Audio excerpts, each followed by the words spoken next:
जय हिंद दोस्तों। आप सभी का स्वागत है हमारे इस YouTube channel SSC infinity academy में। तो जैसा कि दोस्तों पिछले क्लास में हम लोगों ने लीवर और मशीन से संबंधित क्वेश्चन कंसेप्ट को जाना शुरू किए थे, तो कल पहला क्लास था। आज हम लोग दोस्तों इसका सेकंड क्लास को देखेंगे। तो जिसमें से दोस्तों हम लोग क्या क्या जानने वाले हैं इसमें, मशीन टर्मिनोलॉजी के बारे में जानेंगे, वेलोसिटी रेशियो के बारे में जानेंगे, फिर इफिशियंसी क्या होता है ये जानेंगे, फिर आंतरिक लाभ या मैकेनिकल एडवांटेज और वेलोसिटी रेशियो में रिलेशन क्या होता है ये जानेंगे। इन इन टॉपिक को करने के बाद दोस्तों लीवर का जितने भी प्रीवियस ईयर क्वेश्चन या प्रैक्टिस क्वेश्चन जो भी होंगे, यानी कि 2019 में दोस्तों जितने भी क्वेश्चन पूछे गए हैं वो सारे क्वेश्चन को हम लोग देखेंगे। देखिए दोस्तों यहाँ पे मैंने सिर्फ जो 2019 में एएलपी हुआ था, सीबी एएलपी का जो सीबीटी 2 हुआ था, जिसमें से दोस्तों मैंने सिर्फ 4 शिफ्ट का क्वेश्चन को देखा। सिर्फ 4 शिफ्ट ही देखा मैंने। उस उसमें से सिर्फ क्वेश्चन की बात करें तो 4 शिफ्ट से ही मैंने सारा क्वेश्चन यहाँ पे उठा के रखा है, लीवर से सिर्फ, लीवर से।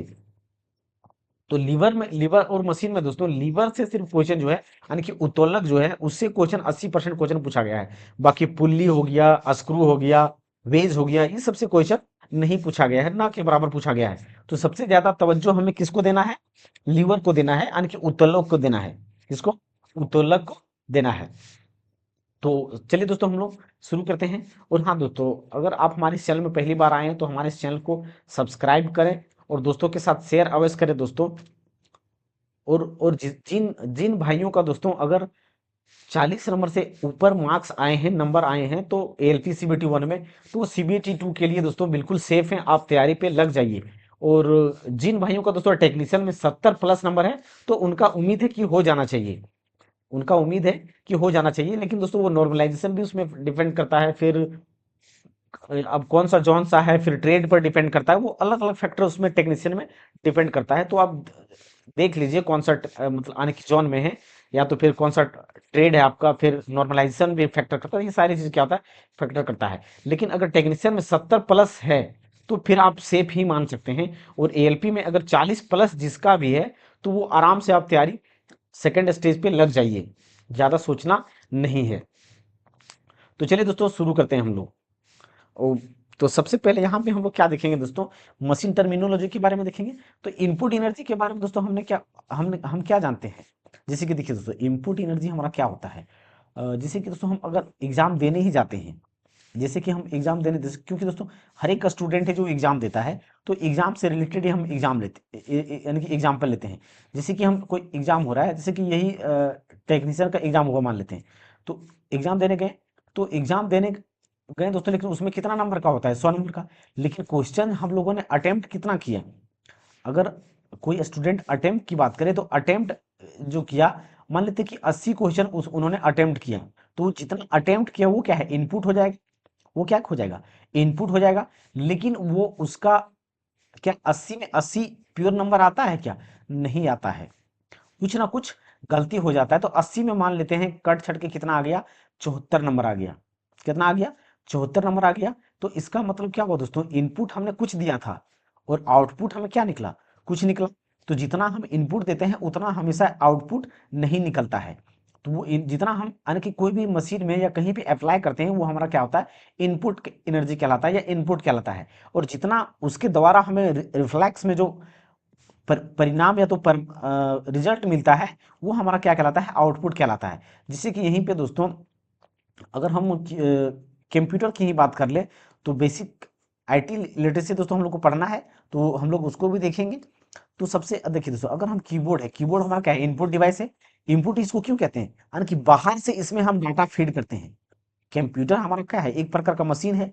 तो मशीन में हम क्या कर रहे हैं, ऊपर से जो डाटा फीड कर रहे हैं, जैसे कि कीबोर्ड हो गया, कीबोर्ड में हम डाटा फीड कर रहे हैं, तो वो हमारा कीबोर्ड क्या कहलाता है, इनपुट डिवाइस कहलाता है। लेकिन अगर मॉनिटर की बात करें, तो जब हम डाटा कुछ फीड करते हैं मॉनिटर में, तो उसका रिजल्ट हमें कहाँ शो करता है, मॉनिटर में शो करता है। जो टीवी स्क्रीन होता है, मॉनिटर, वहां पे हमें इसका रिजल्ट शो करता है।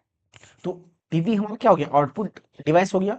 तो ये हमारा क्या होता है, सेम चीज लागू कहाँ पर होता है, मशीन पर भी हमारा लागू होता है। मशीन पर हम जो एनर्जी अप्लाई करते हैं वो हमारा क्या कहलाता है, इनपुट एनर्जी कहलाता है। और जो उसके बदले में मशीन द्वारा जो रिप्लाई या रिजल्ट परिणाम प्राप्त होता है, वो हमारा क्या कहलाता है, आउटपुट एनर्जी कहलाता है।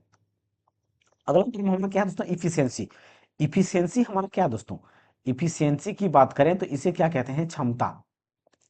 इसे क्या कहते हैं, क्षमता, जिसे ईंटा द्वारा दर्शाया जाता है, इसे ईंटा द्वारा दर्शाया जाता है। तो देखिए दोस्तों, अगर इसकी एफिशिएंसी की बात करें तो इसमें क्या होता है कि हमें आउटपुट बट्टा इनपुट, आउटपुट बट्टा इनपुट। अभी हमने एग्जांपल क्या लिया था, क्या लिया था दोस्तों, एग्जांपल, एग्जाम का एग्जांपल क्या लिया था कि इनपुट की बात करें तो हमने कितना अटेम्प्ट किया था, मान लेते कि 80 अटेम्प्ट किया किसी स्टूडेंट ने, तो उसका आउटपुट कितना आया, 74 नंबर आया। कितना आया, 74। तो इसका इफिशियंसी निकालेंगे तो कितना आएगा, तो इफिशियंसी अगर आउटपुट कितना है 74, तो 74 को हमने ऊपर रखा 74 और नीचे क्या रख दिया हमने, 80 रख दिया। तो ये क्या कहलाता है, इसका इफिशियंसी कहलाता है। क्या कहलाता है ये, इफिशियंसी कहलाता है। अगला टर्म देखिए दोस्तों, अगर इसको आप काटते हैं तो नीचे क्या है, छोटा है, ऊपर क्या है, छोटा है, नीचे क्या है, बड़ा है, यानी कि ये निश्चित रूप से क्या होगा, एक से कम आएगा। एक से क्या होगा ये, अगर इसको डिवाइड करेंगे, कैलकुलेट करेंगे तो हमेशा क्या होगा, जीरो से, यानी कि एक से कम ही आएगा। क्या होगा, एक से कम ही आएगा, तो वो हमारा क्या कहलाता है, इफिशियंसी कहलाता है। लेकिन आइडियल इफिशियंसी की बात करें दोस्तों, तो आइडियल इफिशियंसी क्या होता है कि अगर हमने इनपुट में 80 नंबर का क्वेश्चन करके आया और कुल नंबर 80 ही प्राप्त हुआ, जितना क्वेश्चन करके आया उतना ही क्वेश्चन प्राप्त हुआ, तो वो क्या कहलाता है, आइडियल इफिशियंसी कहलाता है, यानी कि आदर्श क्षमता कहलाता है। क्या कहलाता है, आदर्श क्षमता कहलाता है। आदर्श, आदर्श का मतलब दोस्तों किसी भी प्रकार का लॉस नहीं होगा। तो 100, तो इसमें क्या होगा, इफिशियंसी 100% हो जाएगा, आउटपुट बट्टा इनपुट 100% इफिशियंसी होगा, या तो एक होगा, इफिशियंसी 100% होगा या तो एक होगा, तो वो हमारा क्या कहलाता है, आइडियल इफिशियंसी कहलाता है। क्या कहलाता है, आइडियल इफिशियंसी कहलाता है। अगला तुमको देखिए दोस्तों, ये दोस्तों ये वैसे हमने लिया है, बाकी डिटेल से इसके बारे में हम लोग मशीन टर्मिनोलॉजी के बारे में भी देखेंगे कि फॉर्मूला कैसे कहाँ से आता है। अगला टर्म यहाँ पे क्या है दोस्तों, हमारा वेलोसिटी रेशियो, वेग अनुपात। तो वेग या वेलोसिटी की बात करें दोस्तों, तो वेग मतलब हम क्या जानते हैं, वेग मतलब हमारा क्या होता है, विस्थापन, विस्थापन बट्टा समय होता है। क्या होता है, विस्थापन बट्टा समय, या यूं कहें तो वेलोसिटी हमारा क्या होता है, तो डिस्प्लेसमेंट, डिस्प्लेसमेंट बट्टा क्या होगा, टाइम होगा। ये हम लोग स्पीड एंड वेलोसिटी में पहले पढ़ चुके हैं, स्पीड एंड वेलोसिटी में पहले पढ़ चुके हैं। तो यहाँ पे वेलोसिटी रेशियो है, रेशियो मतलब क्या होता है, किसी भी चीज को डिवाइड करना, एक दूसरे को डिवाइड करना या भाग देना। तो वेलोसिटी रेशियो की बात करें तो निश्चित रूप से क्या होगा, यहाँ पे वेलोसिटी का ही अनुपात होगा, रेशियो होगा। दो वेलोसिटी को डिवाइड किया गया होगा आपस में, दो वेलोसिटी को आपस में क्या किया गया होगा, डिवाइड किया गया होगा। तो ये वेलोसिटी तो रेशियो में दोस्तों जो फॉर्मूला हमने लिखा है, क्या लिखा है, डिस्प्लेसमेंट ऑफ इफर्ट। क्या लिखा हमने, डिस्प्लेसमेंट ऑफ इफर्ट बट्टा displacement of load, displacement of load. तो ये हमारा क्या हो जाता है दोस्तों, ये हमारा फॉर्मूला हो जाता है, वेलोसिटी रेशियो का फॉर्मूला हो जाता है। ये वेलोसिटी रेशियो का क्या होता है दोस्तों, फॉर्मूला हो जाता है। लेकिन दोस्तों यहाँ पे अगर देखा जाए तो ये डिस्प्लेसमेंट ऑफ इफर्ट है और डिस्प्लेसमेंट ऑफ लोड है। तो डिस्प्लेसमेंट ऑफ इफर्ट कहने का मतलब क्या है, प्रयास में प्रयास का विस्थापन और भार का विस्थापन, ऊपर क्या है, प्रयास का विस्थापन और भार का विस्थापन। अब यहाँ पे दोस्तों समझिएगा कि ये फॉर्मूला हमारा आया कैसे, ये फॉर्मूला हमने लिखा तो ये आया कैसे। तो देखिए दोस्तों, एक हमने लीवर ले रखा है जिसमें एक क्या है, फलक्रम है और एक लोड है, एक इफर्ट है। इसमें किसी भी इफर्ट यानी कि किसी भी क्लास का ले सकते हैं lever, first class, second class, third class, किसी भी क्लास का लीवर को हम ले सकते हैं। लेकिन फलक्रम यहाँ पे बीच है, तो इसका मतलब क्या है, फर्स्ट क्लास का लीवर हमने यहाँ पे लिया है।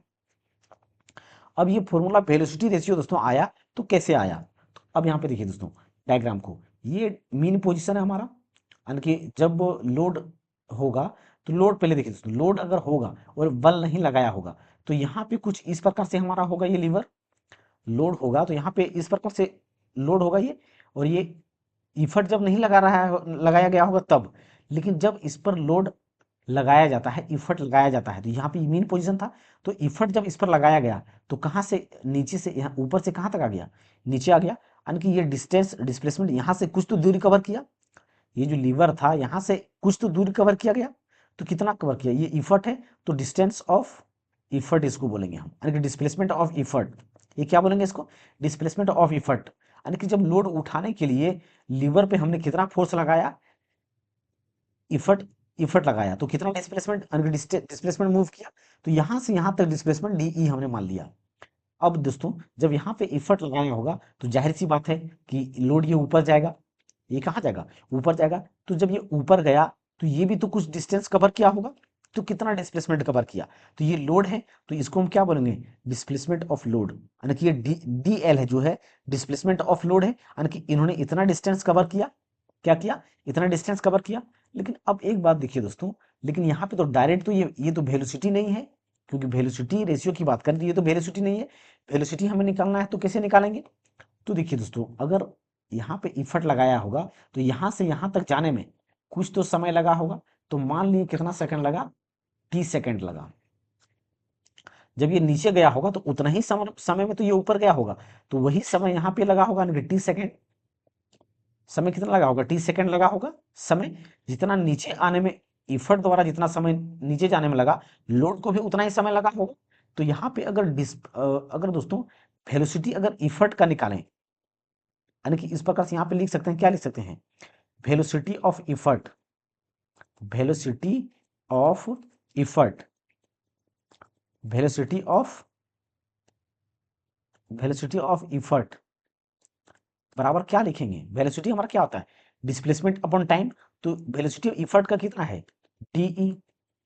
लेकिन इसको समय से जब हम डिवाइड करेंगे तभी ना हमारा वेलोसिटी होगा, डिस्प्लेसमेंट अपॉन टाइम, तो डिस्प्लेसमेंट अपॉन टाइम हो गया, तो ये क्या हमारा आया, वेलोसिटी ऑफ इफर्ट आया, क्या आया, वेलोसिटी ऑफ इफर्ट। तो इसको शॉर्ट में हम क्या लिख सकते हैं, वीई लिख सकते हैं, क्या लिखेंगे, वीई लिख सकते हैं।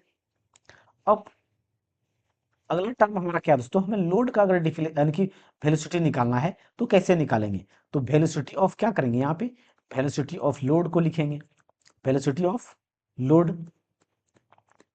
अब इसका अनुपात निकालेंगे तो ये क्या है, हमारा डिस्प्लेसमेंट ऑफ, यानी कि फिर वही चीज, वेलोसिटी हमारा क्या होता है, डिस्प्लेसमेंट अपॉन टाइम, विस्थापन बटा समय। तो लोड के द्वारा कितना विस्थापन किया गया है, डीएल, तो डीएल को कहाँ पे रखेंगे हम, ऊपर, डीएल को कहाँ रखेंगे, ऊपर, और टाइम कितना लगा है, टी, तो फिर से यहाँ पे टाइम से डिवाइड कर देंगे। अब हमें क्या निकालना है, वेलोसिटी रेशियो, क्या निकालना है, वेलोसिटी रेशियो निकालना है। तो वेलोसिटी रेशियो हमारा क्या होता है, वेलोसिटी रेशियो कहने का मतलब है कि वेलोसिटी ऑफ इफर्ट बट्टा वेलोसिटी ऑफ लोड को डिवाइड करेंगे। तो ये हमारा क्या है, इसको शॉर्ट फॉर्म में क्या लिखेंगे, वेलोसिटी ऑफ लोड, ये हमारा क्या होगा, वेलोसिटी ऑफ लोड, और ऊपर क्या होगा, ये वेलोसिटी ऑफ इफर्ट होगा। तो यहाँ पे क्या करेंगे हम, वेलोसिटी ऑफ इफर्ट बट्टा वेलोसिटी ऑफ लोड को डिवाइड करेंगे। तो वेलोसिटी ऑफ इफर्ट कितना है, डीई,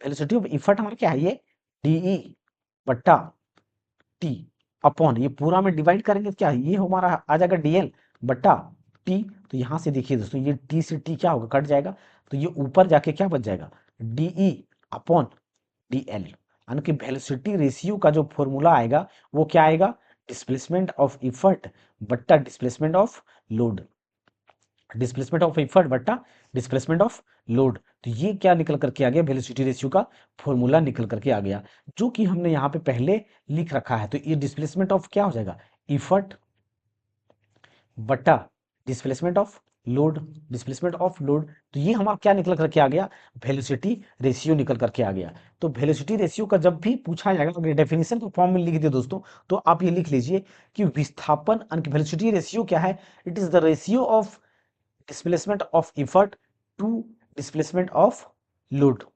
या तो यह वेगा अनुपात पूछ दे क्या है, तो यह क्या है, यह प्रयास का विस्थापन बट्टा भार का विस्थापन का अनुपात है, का अनुपात हमारा वेलोसिटी रेशियो कहलाता है। तो ये हमारा क्या है, वेलोसिटी रेशियो। देखिए दोस्तों, ये वेलोसिटी रेशियो से संबंधित क्वेश्चन भी पूछा गया है पिछले साल 2019 में, पिछले एएलपी में जो हुआ था, तो वो सारे क्वेश्चन को दोस्तों मैं अभी कराऊंगा। तो ये वेलोसिटी रेशियो का दोस्तों ये फॉर्मूला को आप याद कर लीजिए, और कहाँ से कैसे आया इस बात को दोस्तों आप ये बात को ध्यान में रख लीजिएगा।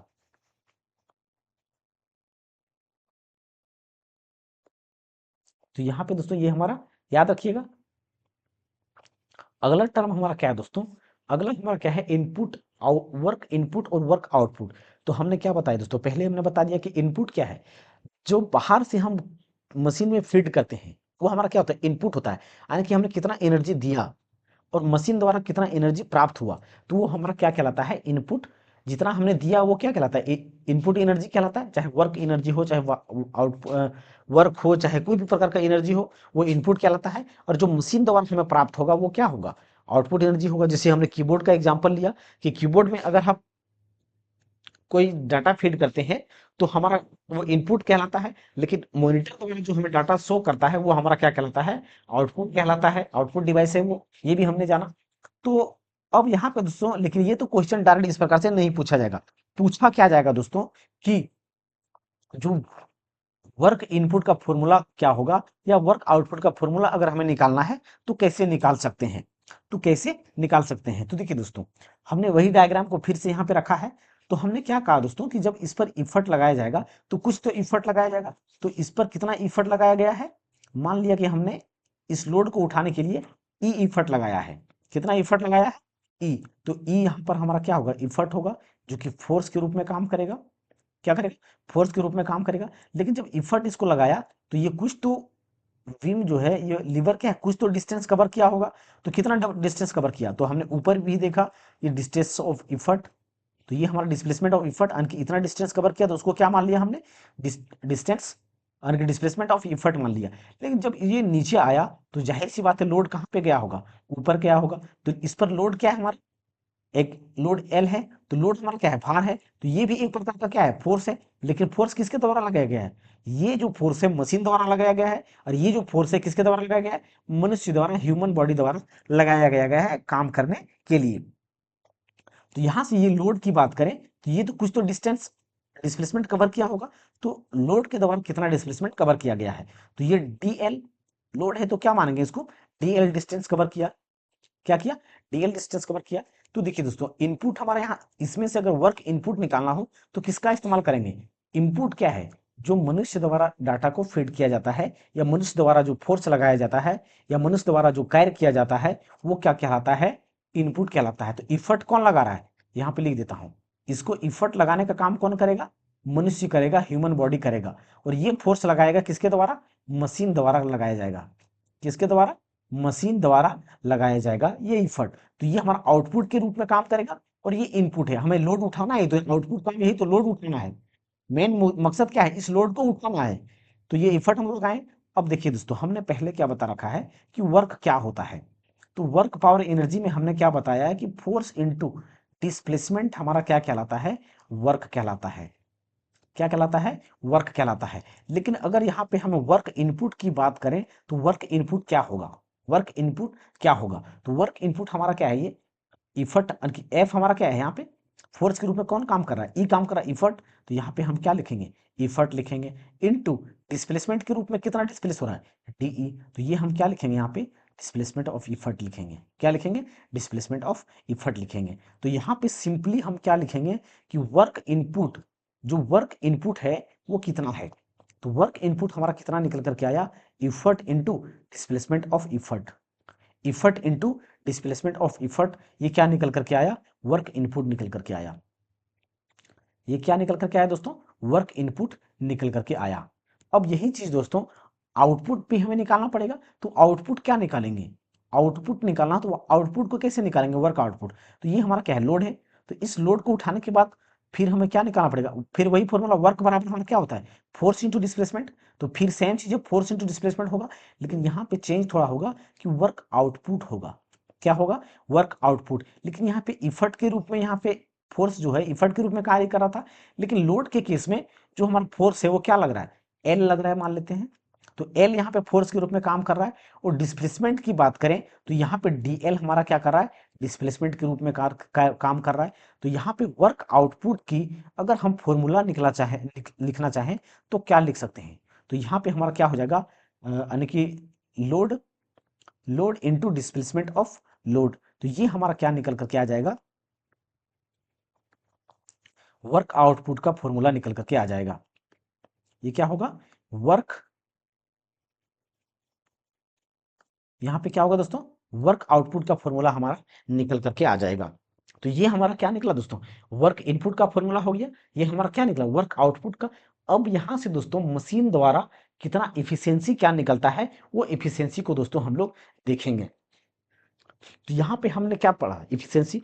तो इफिशियंसी की बात करें दोस्तों, तो ये मैकेनिकल इफिशियंसी की बात करें, ये इफिशियंसी जो हमारा है वो कौन सा इफिशियंसी है, मैकेनिकल इफिशियंसी है, यानी कि जो वस्तु को उठाने के लिए हमें कितना कार्य क्षमता किया जा रहा है, तो इसे हम क्या बोलेंगे, मैकेनिकल इफिशियंसी। क्या बोलेंगे, मैकेनिकल इफिशियंसी, मैकेनिकल इफिशियंसी। तो इफिशियंसी बराबर हमारा क्या होगा दोस्तों, ऊपर हमने क्या देखा अभी पिछली स्लाइड में कि वर्क इनपुट वर्क आउटपुट। तो यहाँ पे अगर हमें निकालना है तो हम क्या जानते हैं, वर्क आउटपुट, वर्क आउटपुट, यानी कि जो रिजल्ट होगा उसको ऊपर रखेंगे, कितना रिजल्ट आएगा उसको ऊपर रखेंगे और कितना हम लोगों ने सप्लाई किया उसको नीचे रखेंगे, यानी कि वर्क इनपुट, वर्क इनपुट यानी कि इनपुट जो हम लोगों ने एनर्जी अप्लाई किया उसको नीचे रखेंगे और जो रिजल्ट या परिणाम होगा उसको ऊपर रखेंगे। तो वर्क आउटपुट हमारा कितना था दोस्तों, ये हमारा कितना था, यानी कि वर्क आउटपुट, आउटपुट हमारा क्या है, लोड के रूप में आया था, load into displacement of load आया था। लेकिन वर्क इनपुट हमने कितना लगाया था, effort into displacement of effort, displacement of effort, displacement of effort. अब यहाँ पे देखिए दोस्तों, आगे हम इसको अगर और लेके जाएं तो क्या देखने को मिलता है हमें। तो देखिए दोस्तों, अगर अगर इसको और एक आगे लिखें हम, तो एल अपन क्या, ई को हम इस प्रकार से लिख सकते हैं क्या, बिल्कुल लिख सकते हैं। अब देखिए दोस्तों, हम क्या पढ़े पहले से कि ए बी सी डी ये इस प्रकार से होता है। तो जब इसको अगर ऊपर ले जाया जाएगा तो ये यहाँ पे चला जाता है और ये ऊपर चला जाता है। तो इसको हम क्या लिखते हैं, ए बट्टा बी, और ये नीचे सबसे नीचे वाला ऊपर चला जाता है और जो नजदीक का नजदीक और दूर का दूर चला जाता है, तो यहाँ पे सी इस प्रकार से लिख देते हैं। तो यहाँ पे वही केस करेंगे दोस्तों, यहाँ पे ये देखिए, यहाँ पे क्या करेंगे, यानी कि अगर ये डी है, अगर ये डी एल है, डिस्टेंस ऑफ जो लोड है, इसको यहाँ पे इस प्रकार से लिख दें, यानी कि डी एल यानी कि डी ई अपॉन ये डी एल को क्या करेंगे, अगर नीचे ले आए, डी एल को नीचे ले आए, डी एल को नीचे ले आए, तो देखिए दोस्तों, हम लोग पहले क्या पढ़ चुके हैं कि एल अपॉन ए, लोड बटा इफर्ट। एल यहाँ पे हमारा क्या है, देखिए दोस्तों, एल हमारा यहाँ पे क्या है, लोड है, और ई हमारा क्या है, इफर्ट है। क्या है, इफर्ट है, ये क्या है, इफर्ट है। लोड एल से क्या है, लोड है, और ई से क्या है, इफर्ट है। तो यहाँ पे लोड बटा इफर्ट हम पहले क्या पढ़ चुके हैं कि मैकेनिकल एडवांटेज जो होता है लोड बटा इफर्ट होता है। क्या होता है, लोड बटा इफर्ट होता है। तो यहाँ पे ये वन, अब ये देखिए दोस्तों, मैंने ये भी बताया था कि डिस्प्लेसमेंट ऑफ इफर्ट बटा displacement of load, displacement of effort बटा displacement of load, displacement of effort बटा डिस्प्लेसमेंट ऑफ लोड। देखिए दोस्तों, यहाँ पे मैंने क्या बता रखा है, डिस्प्लेसमेंट ऑफ इफर्ट बटा डिस्प्लेसमेंट ऑफ लोड क्या है, वेलोसिटी रेशियो है। डिस्प्लेसमेंट ऑफ इफर्ट बटा डिस्प्लेसमेंट ऑफ लोड, ये हमारा क्या है, वेलोसिटी रेशियो है। क्या है, वेलोसिटी रेशियो है, यानी कि इसके जगह पर, यानी कि इसके जगह पर हम क्या लिख सकते हैं, वेलोसिटी रेशियो लिख सकते हैं, इस प्रकार से लिख सकते हैं। अब इसको और अगर लिखा जाए तो यहाँ पे क्या लिखेंगे, मैकेनिकल एडवांटेज बटा वेलोसिटी रेशियो, वेलोसिटी रेशियो, यानी कि इफिशियंसी का एक नया फॉर्मूला आया निकल करके, मैकेनिकल एडवांटेज बटा वेलोसिटी रेशियो, वेलोसिटी रेशियो। तो ये क्या है, मशीन का यानी कि मैकेनिकल इफिशियंसी निकल जाएगा लीवर के लिए।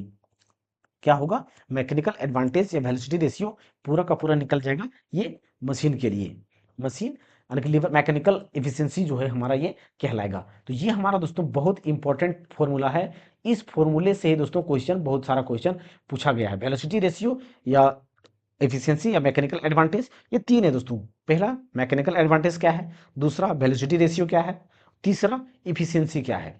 ये तीन चीज से क्वेश्चन दोस्तों ज्यादा पूछा गया है। और ये हो गया एक टर्म, और एक में पूछा जाता है कि कौन सा क्लास का है, फर्स्ट क्लास का उत्तोलक है या सेकंड क्लास का लीवर है या थर्ड क्लास का लीवर है, इससे भी क्वेश्चन पूछा जाता है। तो ये हमारा क्या निकल करके आया यहाँ पे, इफिशियंसी, मैकेनिकल इफिशियंसी, यानी कि इफिशियंसी जो है हमारा मैकेनिकल एडवांटेज बट्टा वेलोसिटी रेशियो, वेलोसिटी रेशियो।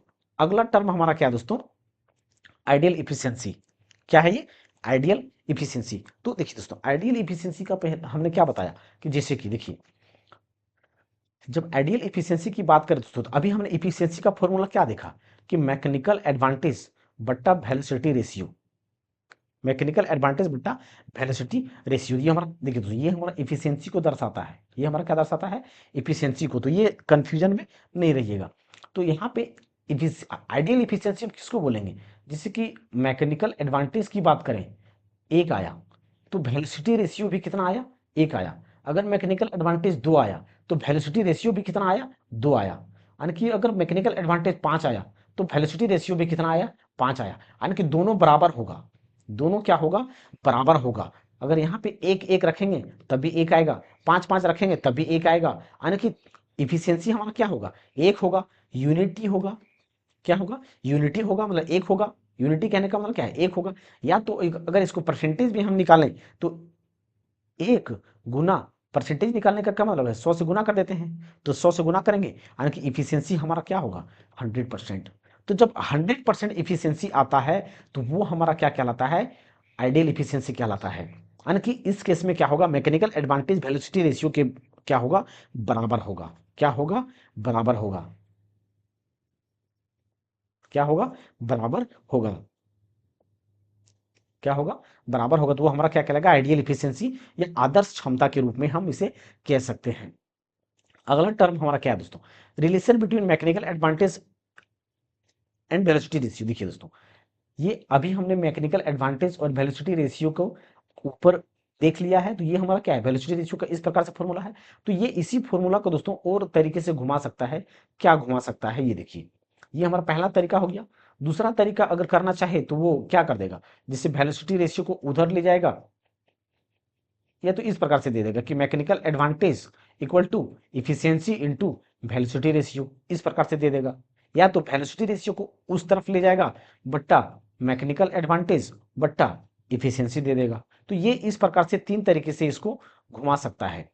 इसको घुमा सकता है। लेकिन ये अगर दोस्तों एक फॉर्मूला आ गया तो वो हम लोग आगे पीछे तोड़ मरोड़ कहीं भी कर सकते हैं, उसमें क्या दिक्कत है? उसमें कोई दिक्कत नहीं है। तो ये इस प्रकार से क्या होगा? रिलेशन ये हमने देख लिया मैकेनिकल एडवांटेज और वेलोसिटी रेशियो के बीच में। आगे हम अब क्या करेंगे दोस्तों? जितने भी प्रैक्टिस क्वेश्चन है या प्रीवियस ईयर क्वेश्चन पूछे गए हैं, वो सारे क्वेश्चन को दोस्तों यहाँ पे मैं टाइमलाइन के साथ कि कौन सा एग्जाम में पूछा गया है, कितने तारीख को पूछा गया है, सब लिख रखा है। अब देखिएगा। तो अब देखिए दोस्तों, सबसे पहला क्वेश्चन क्या है कि निम्नलिखित में से कौन सा तृतीय श्रेणी के उत्तोलक का उदाहरण है? तो देखिए दोस्तों, फर्स्ट एफ एल ई, अगर फलक्रम बीच में है तो वो फर्स्ट क्लास का, लोड बीच में है सेकंड क्लास का, इफर्ट बीच में है थर्ड क्लास का। क्या बोला कि क्या है? तृतीय श्रेणी के उत्तोलक का उदाहरण। यानी कि इफर्ट क्या होगा? जैसे कि इस प्रकार से इसका डायग्राम को हम अगर ड्रॉ करना चाहें, क्या है ये?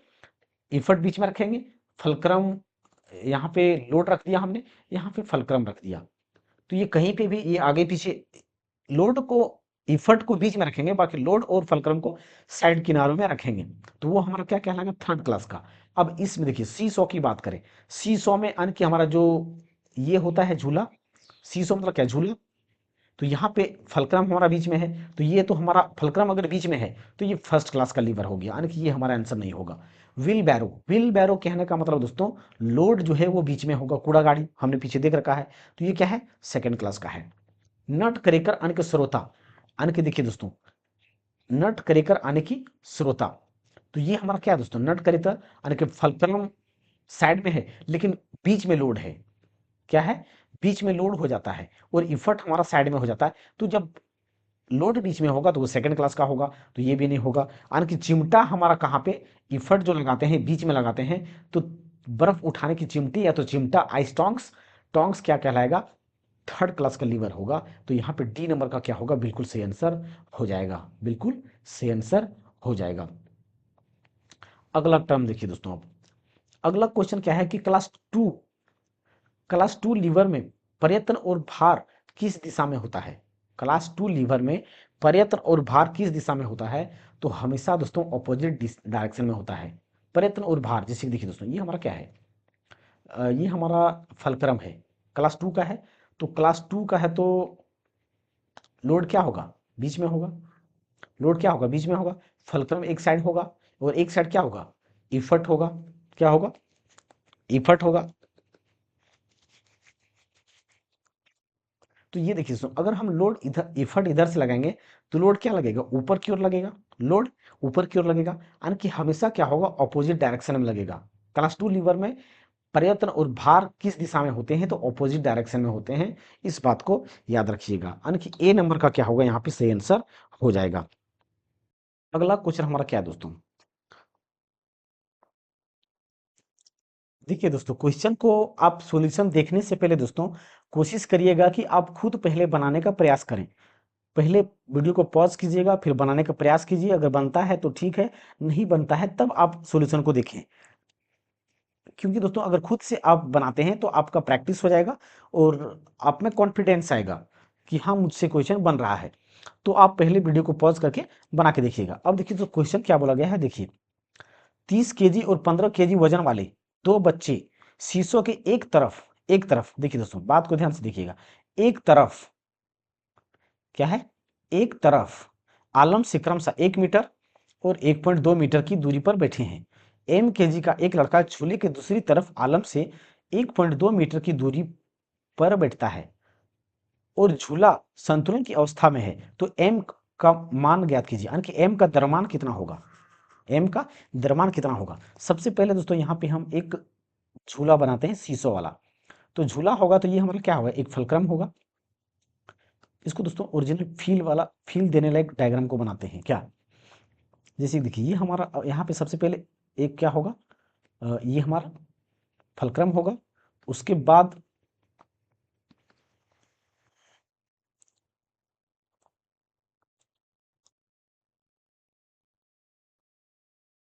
ये हमारा क्या होगा दोस्तों, एक यानी कि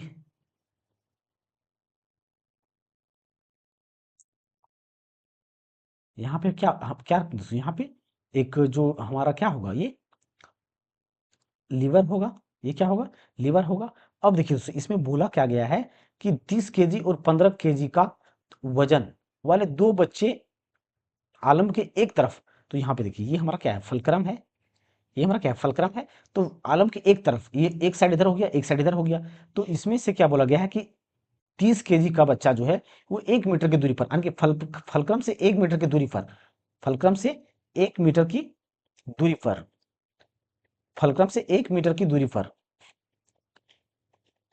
यानी कि यहाँ पे एक 30 केजी का, ये क्या है, 30 केजी का बच्चा एक बैठा हुआ है।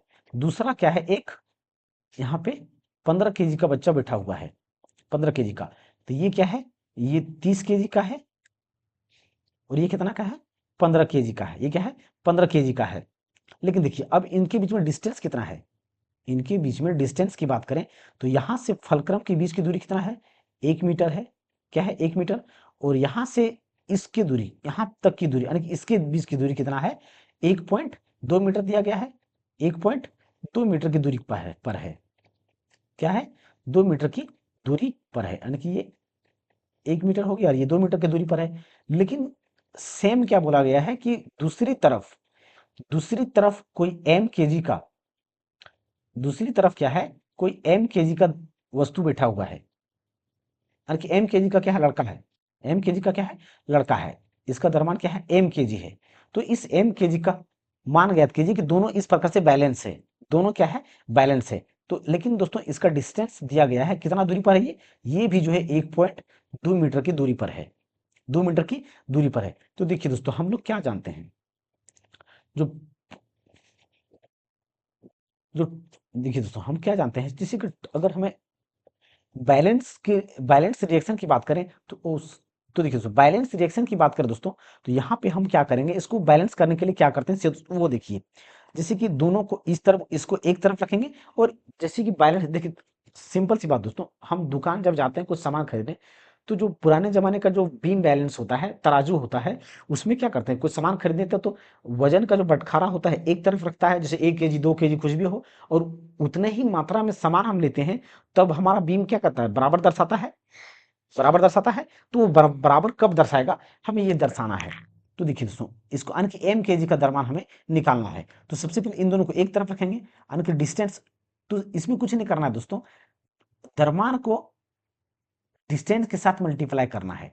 तो 15 केजी का डिस्टेंस है, तो इसमें क्या है दोस्तों 15 केजी का क्या है, 15 केजी का क्या है ये डिस्टेंस है, इनटू कितने का है ये 1.5 डिस्टेंस की दूरी पर है, फलक्रम से कितने दूरी पर है, फलक्रम से 1.2 मीटर की दूरी पर है, प्लस 30 केजी का एक द्रव्यमान है, ये कितने दूरी पर है, तो ये 1 मीटर की दूरी पर में है, लेकिन इसके बराबर द्रव्यमान कितने का है, जो m केजी का द्रव्यमान है वो 1.2 मीटर की दूरी पर है, 1.2 मीटर की क्या है दूरी पर है। तो यहाँ पे ये इक्वेशन क्या हो गया दोस्तों बैलेंस, यहाँ पे क्या हो गया इक्वेशन बैलेंस हो गया। तो यहाँ से हम m का मान निकाल लेंगे, तो m का मान निकाल लेंगे वही हमारा क्या होगा आंसर होगा।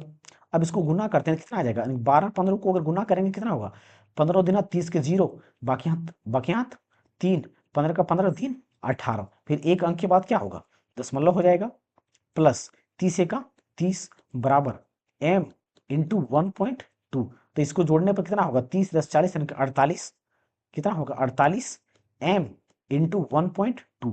तो मास अगर निकालना हो तो ये जब गुना में है तो बराबर के उस पर जाएगा तो क्या होगा, जब ये गुना में है तो बराबर के उस पर जाएगा तो भागा हो जाएगा, यानी कि 48 बट्टा 1.2। अब इस पॉइंट को अगर हटाएंगे तो ऊपर क्या होगा एक जीरो, अब इसको काटने पर 12 का 12 12 चौके 48, तो एक जीरो का एक जीरो, यानी कि द्रव्यमान जो निकल करके आया कितने केजी का निकल करके आ गया 40 केजी का, द्रव्यमान कितने निकल करके आया 40 केजी का, यानी कि जो दूसरी तरफ जो बैठा हुआ बालक है वो कितने का है बच्चा 40 केजी का है, यानी यहाँ पे इसका मान कितने का है 40 केजी का है, 40 केजी का है। तो कौन सा ऑप्शन यहाँ पे 40 केजी दिया गया है, ए नंबर का ऑप्शन, कौन सा ऑप्शन ए नंबर का ऑप्शन, तो ए नंबर क्या होगा बिल्कुल सही आंसर हो जाएगा, बिल्कुल सही आंसर हो जाएगा।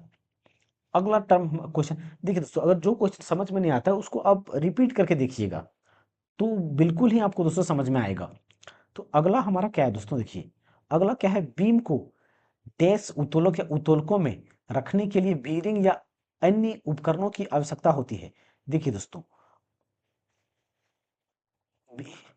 जब हिंदी में ना समझ में आए दोस्तों तो उसे इंग्लिश में पढ़िएगा, उसे इंग्लिश में पढ़िएगा। तो इंग्लिश में पढ़ने के बाद देखिए a bearing of other devices not needed to hold, hold मतलब क्या होता है पकड़ना, होल्ड मतलब क्या होता है पकड़ना, तो पकड़ने के लिए हमें जो बीम का इस्तेमाल करते हैं, तो पकड़ने के लिए हम किसका इस्तेमाल करते हैं दोस्तों, थर्ड क्लास का लीवर, जैसे कि चिमटा हो गया, जैसे कि चिमटा यानी कि टोंग्स, चिमटा यानी कि टोंग्स, टोंग्स यानी कि चिमटा, तो ये थर्ड क्लास का लीवर है। तो थर्ड क्लास लीवर से हम क्या करते हैं, कोई भी चीज वस्तु को होल्ड करने के लिए हम इस्तेमाल करते हैं, होल्ड करने के लिए इस्तेमाल करते हैं, तो वो हमारा थर्ड क्लास का होता है, जैसे कि स्टेपलर हो गया उसमें होल्ड करके करते हैं। तो यहाँ पे हमारा थर्ड क्लास श्रेणी यानी कि सी नंबर का क्या होगा दोस्तों, बिल्कुल सही आंसर हो जाएगा, बिल्कुल सही आंसर हो जाएगा।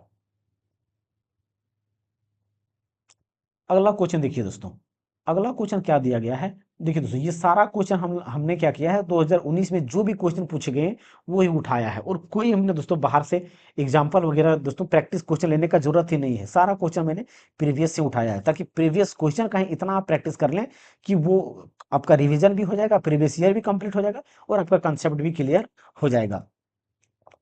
तो ये सबसे पहले अभी इस क्वेश्चन में क्या बोला गया है कि यदि हम श्रेणी 3 के उत्तोलक में, श्रेणी 3 का उत्तोलक मतलब क्या दोस्तों, फट से लिखिए, जैसे कि बोल दिया उत्तोलक श्रेणी का, यानी कि एफ एल ई, फलक्रम बीच में फर्स्ट क्लास, लोड बीच में सेकंड क्लास, इफर्ट बीच में थर्ड क्लास, यानी कि इफर्ट को थर्ड क्लास बोला है, यानी कि इफर्ट को क्या करना है हमें बीच में रखना है। इफर्ट कहने का मतलब क्या है, यानी कि इफर्ट यानी कि प्रयास को, इफर्ट को कहाँ रखेंगे बीच में रखेंगे, बाकी फलक्रम को इधर रख लो, लोड को इधर रख लो, कहीं पे भी रख लो, उसमें कोई दिक्कत नहीं है।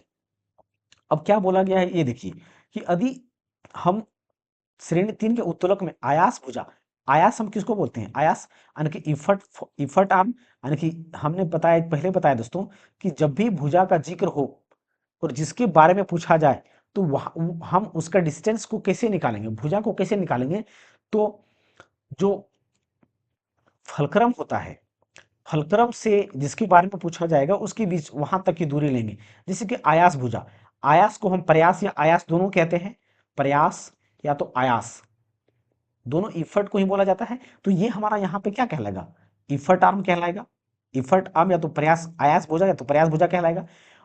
भुजा कहलाएगा। भुजा की लंबाई की तुलना बार भुजा की लंबाई के साथ करते हैं तब निम्न में से कौन सा सत्य है? यानी कि बार की भुजा यानी क्या बोला कि भार भुजा, तो भार कहाँ पर है? ये है हमारा, तो ये हमारा क्या हो गया? इफर्ट आर्म हो गया, और ये हमारा क्या हो गया? लोड आर्म हो गया। ये हमारा क्या हो गया? लोड आर्म हो गया। अब बोला कि अब इन दोनों को जब तुलना करेंगे तब क्या होगा? तो देखिए दोस्तों, हमने क्या बताया था कि जो मैकेनिकल एडवांटेज होता, यानी कि देखिए अब यहाँ पे अगर आप देखें दोस्तों, तो पहले से आप खुद कंक्लूजन निकाल सकते हैं कि यहाँ पे इफर्ट आर्म अगर की बात करें, डिस्टेंस की बात करें, तो इफर्ट आर्म क्या है हमारा? छोटा है। इफर्ट आर्म क्या है? छोटा है। इफर्ट आर्म छोटा है, किससे छोटा है? लोड आर्म से छोटा है। यानी कि यहाँ पे प्रयास जो भुजा है, प्रयास भुजा हमारा क्या है? प्रयास भुजा क्या है हमारा? भार भुजा से छोटा है। भार भुजा से छोटा है। यही हमारा क्या होगा? रिलेशन में देख लेते हैं, जो होगा वही आंसर होगा कि आयास भुजा की लंबाई भार भुजा की लंबाई से अधिक या बराबर या उससे कम हो सकता है। तो ये तो हमारा दोस्तों फर्स्ट क्लास लीवर की बात कर दिया। फर्स्ट क्लास लीवर में हमारा क्या होता है? तीनों बराबर, तीनों हो सकता है, बराबर, बड़ा, छोटा, तीनों हो सकता है एक से। आयास भुजा की लंबाई सदैव भार भुजा की लंबाई से लंबाई के बराबर होता है, तो बराबर है क्या दोस्तों? नहीं है। तीसरा ऑप्शन, आयास भुजा की लंबाई सदैव भार भुजा की लंबाई से कम होता है। बिल्कुल सही दोस्तों। जैसे कि हमने क्या देखा कि जो प्रयास भुजा है वो क्या हमारा? छोटा है, और जो भार भुजा है वो बड़ा है। तो आयास भुजा की लंबाई सदैव भार भुजा की लंबाई से कम होती है, छोटी होती है। तो यहाँ पे सी नंबर का क्या होगा? बिल्कुल सही आंसर हो जाएगा। बिल्कुल सही आंसर हो जाएगा। तो यहाँ पे हमारा क्या होगा दोस्तों? सी नंबर का सही आंसर हो जाएगा। सी नंबर का सही आंसर हो जाएगा। अगला क्वेश्चन देखिए दोस्तों। अगला क्वेश्चन क्या है कि पहचान कीजिए कि निम्न में से कौन सा श्रेणी 3 का उत्तोलक नहीं है? श्रेणी 3 का उत्तोलक नहीं है।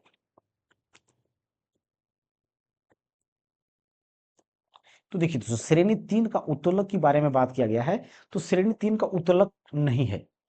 श्रेणी 3 का उत्तोलक नहीं है, तो थर्ड क्लास का कहने का मतलब क्या है कि इफर्ट जो हमारा होगा बीच में होगा, फलक्रम इधर होगा, लोड इधर होगा।